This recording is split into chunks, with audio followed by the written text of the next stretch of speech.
들어갑니다. 1문단 재화나 용역을 제공받을 때 거래대금을 신용카드나 체크카드로 지불할 수 있다. 신용카드는 자신의 신용을 담보로 돈을 지불하는 방식이고 체크카드는 자신의 명의로 개설된 계좌에 예금을 해두고 전산을 통해 그 돈을 찾아 지불하는 방식이다. 신용카드나 체크카드에는 명의자가 명시되어 있으며 카드 명의자가 카드를 사용하는 것이 원칙이기 때문에 신용카드나 체크카드는 별도의 절차를 밟지 않아도 누가 누구에게 지불하는지가 명확하다. 따라서 세금을 부과하는 대상, 우리는 이것을 세원이라고 부르는데 세원을 양성화, 음지에서 양지로 바꾸는 것, 겉으로 드러나게 하는 것을 양성화라고 하거든요. 세금을 부과하는 대상을 겉으로 드러나게 하는 것이 용이한 게 신용카드와 체크카드의 공통점인 거죠. 이문단 국세청은 1999년부터 신용카드 매출 자료를 모아 세금을 부과하는 데 활용해왔다.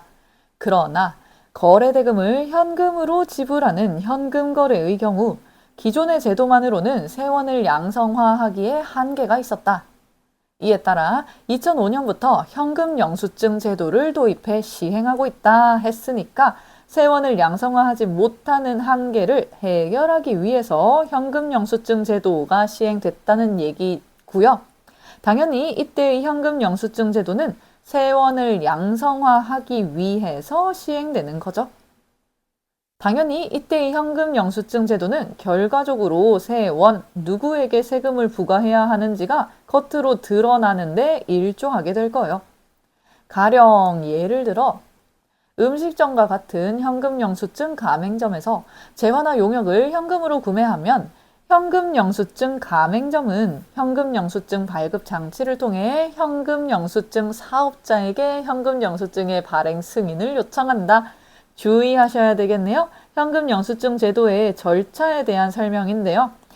현금 영수증 가맹점, 예를 들어 음식점 같은 곳은 이 가맹점에 해당하는 거고 여기에서 현금 영수증 사업자라는 또 다른 주체가 있어서 그 사업자에게 현금 영수증의 발행 승인을 요청합니다. 이게 첫 번째 단계.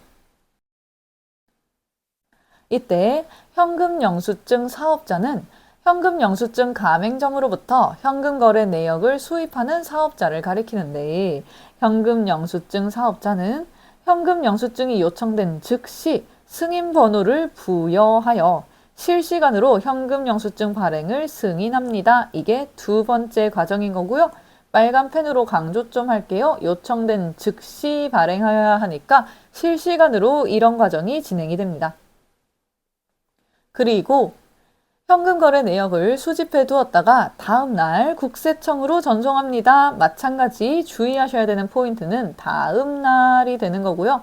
다음날 국세청으로 현금 거래 내역을 전송합니다. 동그라미 3번 되겠죠. 결국 현금 영수증 사업자가 여러 현금 영수증 가맹점, 여러 식당 같은 곳에 현금 거래 내역을 수집해서 국세청으로 신고하는 셈이다. 국세청은 이렇게 전송된 자료를 기초로 각 가맹점의 매입, 매출, 사용 내역 등의 자료를 구축한다. 이게 네 번째 과정이 될 거고요. 이런 식으로 세원, 누구에게 얼마만큼을 부과시킬지를 양성화, 겉으로 드러나게 확인한다. 인 거죠. 3문단. 이러한 절차는 현금 거래에 대한 세원을 포착하기 위한 방편이다. 국세청에서는 전송된 현금 영수증 거래 내역을 이후 가맹점이 신고하는 세금 자료와 비교하고요. 그것을 통해서 누락된 매출이 있는지 검증하여 세금을 매긴다. 라고 했으니까 소소하게 주의해 주시면 되겠네요.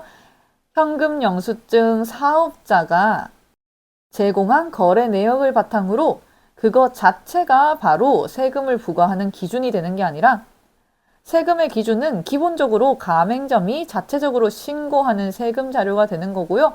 그것이 양심적으로 어떠한 누락 없이 신고되었는지 비교하기 위해서 이러한 자료를 구축해 놓는다는 얘기네요. 특히 부동산이나 병원과 같은 의무 발행 업종의 경우, 이런 경우는 의무적으로 현금 영수증을 발행해야만 하는 업종인 거고, 이 의무 발행 업종의 경우 거래 상대방의 요구와 관계없이 10만 원 이상의 현금 거래에서 영수증을 발급해야 한다. 이를 지키지 않으면 법률에 따라 미발급 금액의 50%가 과태료로 부과되거나 소득세법에 따라 미발급 금액의 20%가 가산세로 부과될 수 있다. 두 가지 처벌 방식이 있다는 얘기네요. 미발급 금액의 50%를 과태료로 부과하거나 혹은 미발급 금액의 20%를 오히려 가산할 것이다. 현금 영수증을 발급받으면 구매자에게도 이익이 있다. 현금 영수증을 발급받은 구매자가 근로소득자 또는 근로소득자의 부양가족인 경우, 연말 정산 시 일정 한도까지는 현금 영수증 발급 금액이 많을수록 소득공제 금액이 늘어나 세금을 더 많이 경감받을 수 있다 라고 했으니까 조건이 두 가지가 있는 거네요. 일단 첫 번째, 근로소득자거나 근로소득자의 부양가족이어야 하고요. 그 다음 두 번째, 일정 한도까지만 세금을 더 많이 감경받을 수 있습니다. 소득 공제 금액이 늘어난다 하는 거랑 세금을 경감받는다 하는 거는 같은 말이 되겠네요. 자문단, 현금 영수증은 단순히 현금을 지불한 사람에게 발급하는 것은 아니다. 현금을 누가 지불했는지가 중요한 게 아니라는 거네요. 관련 법령에서는 현금 영수증은 가맹점이 재화 또는 용역을 제공하고 거래 대금을 현금으로 받을 때 그 재화나 용역을 제공받는 사람에게 발급하는 것이라고 밝히고 있다. 말인즉슨 재화나 용역을 제공받는 사람과 현금을 지불한 사람이 다를 수 있다는 거고요. 즉, 실제로 그 재화나 용역을 제공받은 사람에게 발급해 주어야 한다는 것이다. 예를 들어 음식점에서 밥을 먹고 다른 사람의 명의로 현금 영수증을 발급받는 것은 법을 어기는 행위이다. 이렇게는 하면 안 된다인 거죠. 왜냐하면 음식점에서 실제로 밥을 먹은 사람이 그 재화와 서비스를 제공받은 사람이니까. 법령에 따르면 음식점에서 밥을 먹은 당사자가 현금 영수증을 받도록 한정해 놓고 있기 때문이다. 방금 했던 말이고요. 이는 현금 거래의 경우 현금의 출처를 확인하는 것이 어려워 세원을 파악할 수 없기 때문에 아무런 관련이 없는 제3자가 현금 영수증을 발급하는 것을 막기 위한 것이다. 즉, 현금 거래나 카드 거래 모두 재화나 용역을 제공받는 대상과 대금을 지불하는 주체가 일치해야 한다. 마지막 문장 납득되시죠? 자문단의 내용에 따르면 현금 거래의 경우 재화나 용역을 제공받는 사람을 현금을 지불한 사람으로 고려해서 이 사람에게 현금 영수증을 발급하게 되는 거고, 카드 거래 같은 경우에는 1문단에 적혀 있었죠. 카드 거래는 카드 명의자가 명시되어 있고 그 카드 명의자가 카드를 사용하는 게 원칙이니까 당연히 그 카드를 실제로 사용해서 재화나 용역을 제공받는 사람과 카드의 명의자가 일치해야 하는 거죠. 1번 문제, 윗글의 내용과 일치하지 않는 것은 틀린 것을 골라주셔야 하고, 1번, 현금 영수증 제도는 신용카드 제도가 시행된 이후에 시행되었다. 신용카드 제도는 1999년. 현금 영수증 제도는 2005년에 시행되었으니까 맞는 말이에요. 2번, 신용카드나 체크카드는 카드에 명시된 카드 명의자가 사용하는 것이 원칙이다 라는 내용이 1문단에 적혀 있었죠. 3번, 현금 영수증 가맹점은 현금 영수증 사업자의 요청에 따라 승인번호를 부여한다 라고 되어 있는데, 현금 영수증 발급 과정은 현금 영수증 가맹점에서 영수증 사업자에게 요청을 해주는 거였고요. 그러면 사업자가 승인번호를 부여하는 거니까 지금 문장이 가맹점과 사업자가 반대로 적혀 있어야 되겠네요. 3번이 틀린 말. 4번, 구매자가 근로소득자일 경우 일정 한도까지는 현금 영수증 발급 금액이 많을수록 이익이다 하는 게 산문단에 적혀 있었죠. 발급 금액이 많을수록 세금이 더 많이 감경되는 거였으니까. 5번, 국세청은 현금 영수증 사업자가 전송한 자료를 바탕으로 가맹점의 매입, 매출 등의 자료를 구축한다 하는 게 이 문단 마지막 줄에 언급되어 있었고요. 이 자료를 나중에 현금 영수증 가맹점이 신고하는 소득 수준 같은 것과 비교하는 데 사용하는 거였어요. 2번 문제, 윗글을 바탕으로 보기를 이해한 내용으로 가장 적절한 것은 맞는 것을 골라주셔야 하고, 어떠한 익명 사연이 라디오에 왔는데, 안녕하세요. 제 억울한 사연을 하소연하려고 합니다. 저는 실수로 친구를 다치게 했습니다. 친구는 입원을 하게 됐고, 저는 제 실수를 인정하여 병원비를 내주기로 합의했습니다. 그런데 퇴근날 병원에서 병원비 100만 원의 현금 영수증이 제 이름이 아닌 환자인 친구의 이름으로 발급되었습니다 하는데, 사실은 여기에서 병원 치료라는 용역 서비스를 제공받은 사람이 지금 환자인 친구인 거니까 그 친구의 이름으로 현금 영수증이 발급되는 게 원칙인 거고, 그래서 그 뒤에 있는 문장, 제 이름으로 현금 영수증을 발급받아 연말에 세금 혜택이라도 받을 수 없을까요? 그럴 수 없다 하는 게 대답이 되겠죠. 1번 선지, 사연자가 친구의 이름으로 현금 영수증이 발급되는 것을 원하지 않았다면 병원에서는 현금 영수증을 발급하지 않을 수 있겠군. 틀린 말이에요. 병원에서는 10만 원을 초과하는 경우, 10만 원 이상의 경우에는 의무적으로 현금 영수증을 발급해야 하니까.